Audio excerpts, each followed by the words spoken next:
Welcome back to the workshop. Today is Friday, February the 3rd. Just got back last night from a work trip and I'm actually leaving again tonight. So I've only got a few hours today. What I'd like to do is try to get as far as I can with the rudder now that the stiffeners have been riveted on. So yeah, that's really about it. Let's just turn on the GoPro and see how much we can get done before we have to go back to the airport this afternoon. This bit of business is pretty similar to what you've already seen with the right elevator.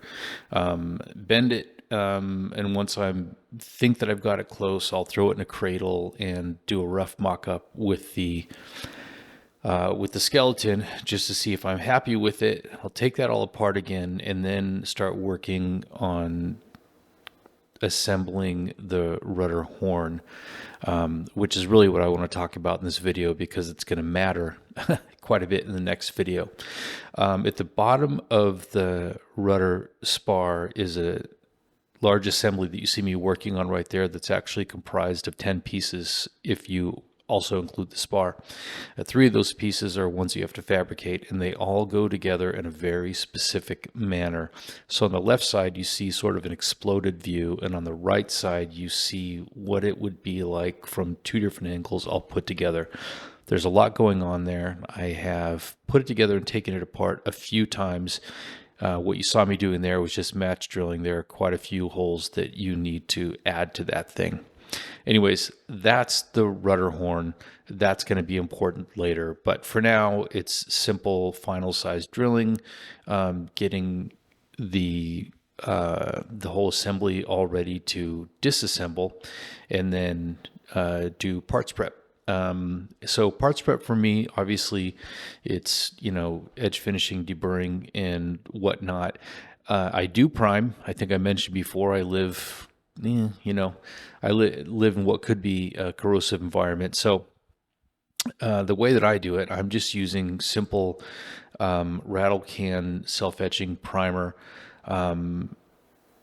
So before I prime it, obviously I need to prepare it, and to do that I scuff it with a Scotch-Brite pad, and then I clean or wash them with a mild detergent, rinse them really well, and then do a final cleaning with some acetone and wearing latex gloves to make sure that I'm not getting any oils from my hands on the products, and then take them outside, throw them on a piece of cardboard and spray them off, which I'll show you here in just a second. So this is kind of boring stuff right here, but you do it a lot. Yeah, it's not the most fun part of the job, but I think that it's necessary because I want a plane that flies for a long time without falling apart. So yeah.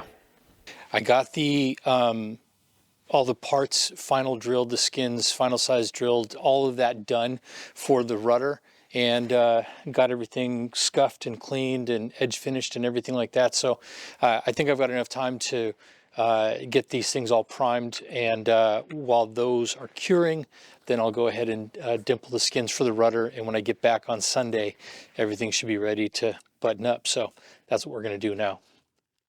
Hit it with some primer. The primer has cured well enough that I can go ahead and start riveting some of these pieces together. I won't close it up entirely, but I'll go ahead. This is the tip rib for the rudder and the counterbalance attach skin. I'll get this on, and I think I'll also get the reinforcement plates and plate nuts or nut plates, whichever you prefer, attached to the spar. So anyways, that's what's happening right now. Quick check of the plans to make sure I'm grabbing the right size rivets, and then changing to the right yoke and on to riveting. That tip rib consists of the rib itself and then an attached strip that rivets to the outside that will connect the fiberglass fairing. And in a moment, you'll also see me drilling some holes. There's a small lead counterweight that gets nested down inside that piece that is much less difficult to work with. But this is fairly uneventful. Here's a quick look at my work. It's always satisfying to see some rivets done, so I had to show you. But that will do it for this one.